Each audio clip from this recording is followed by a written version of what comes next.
let's start off right now by getting familiar with just the major triads, okay? And this will just catch everybody up.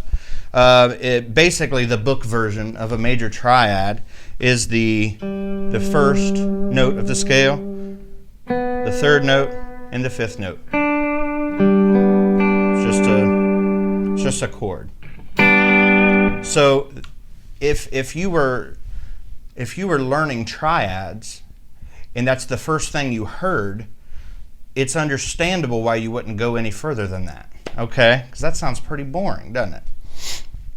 Well, as you begin to mature in triads and understand that they make up 90% of a lot of thinking of advanced players, then that's why you would understand the importance of having volumes of instruction on it. Okay, so we're just going to get into, I'm just going to show you just some major triads that I use in the key of G. This will just be major G triads all the way up the neck, okay? All right, let's incorporate a technique while we practice these, okay? That way we're working some right hand and some left hand at the same time.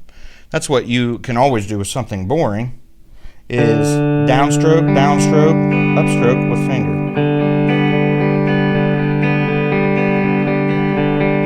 Okay? Let's go to the major triad here. That was the open one. You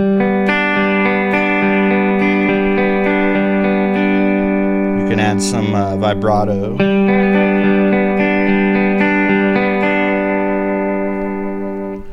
Here's the next one. It's just the root note, octave, and the fifth, just like a G5. And then here's one of my favorites with the third note on top. And back up to the octave. Or even. Okay, so you can see it's just 3 notes of a chord. You can do it this way.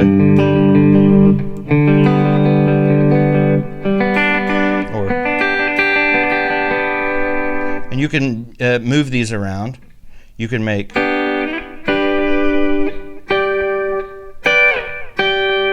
Okay, so you see, just adding any of these inversions, okay? So let's go ahead and go through the ones in A really fast since we're here. We'll go second, third, and fourth string again, okay? Basically transposing everything we just did up a whole step. Second fret, or using the fifth note. So you have 2 5s and one A note. Okay, going up to the major triad here.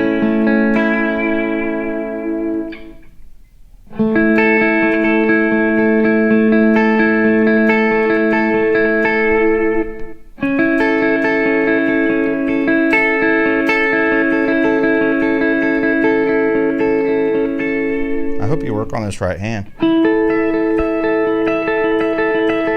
while you're doing that. Okay, those are just your, now I guess come back down, start here.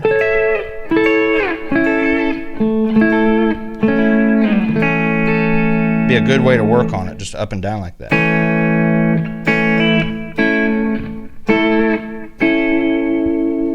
Okay.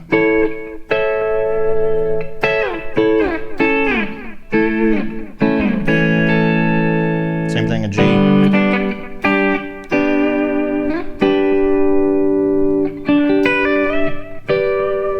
Okay. I just hammered on and slid. Okay. And then you can start to connect them like that.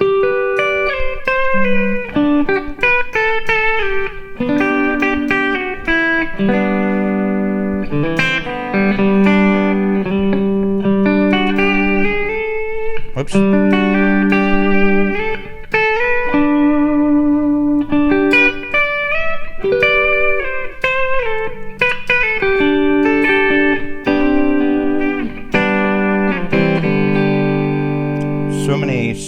many ways to experiment with that. All right.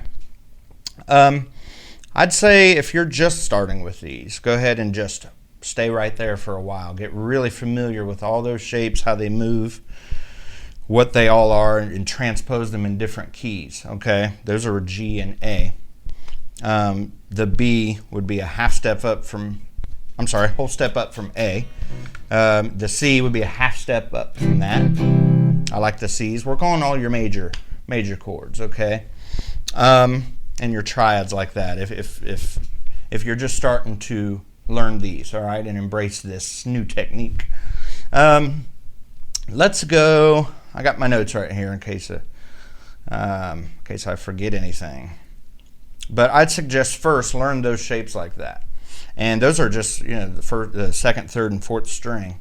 If you know your chords all the way up the neck, it's the same way. The major triads are the positions and things I think around when there's a pretty song. When there's most of the time, when there's a pretty slower ballad, country, something like that. Or even rock, something, that's major sounding like that. So anyway,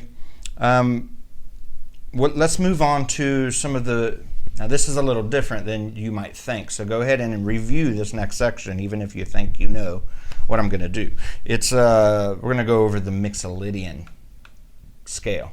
I'm going to make it very simple, and this is a technique I use. Okay, my thinking. It's a thinking psychological technique that I use when I'm doing blues or chicken picking, bluesy country.